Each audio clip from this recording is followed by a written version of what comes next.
Mike here from MT-RSR. Today I'm going to explain to you how to use our small spacer disc in combination with a speed plate. You will have to use a small spacer disc anytime you're trying to balance an 8x6.5, 8x170, and 8x180 bolt pattern wheel.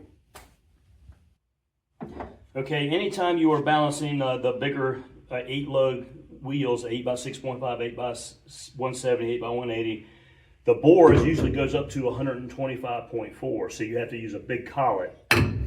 As you can see, this big collet is too big in diameter to fit up inside the bell housing of the balancer. So if you put the wheel up on here and try to tighten it from the front, the wheel is not going to rest flat against anything and you cannot balance it that way. Our small spacer disc, as you can see on the back side, it's got a series of dowel pins and a series of holes. That's because all your bell housings and all the different balancers have a different diameter. So this is a universal spacer disc. It'll work with any balancer. So you find the type of balancer that you have and you place the dowel pins in there. The dowel pins are designed to center the spacer disc on the bell housing so that it doesn't throw it off balance. You also have a couple of magnets in there that hold it against the bell housing. So you slide this on like so.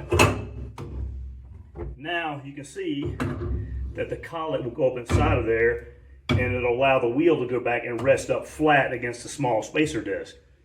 However, there's one other thing that you need when you're using this. You have to have what we call a spacer donut.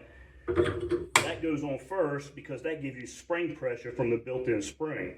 Now when you put the collet on, you put the wheel up on it and you tighten the speed plate on the front. As you're tightening the speed plate, it pushes the collet up in there, but the spring pressure presses the collet out into the bore of the wheel. But it allows the collet to go up inside of there so the wheel sits flat against the spacer disc.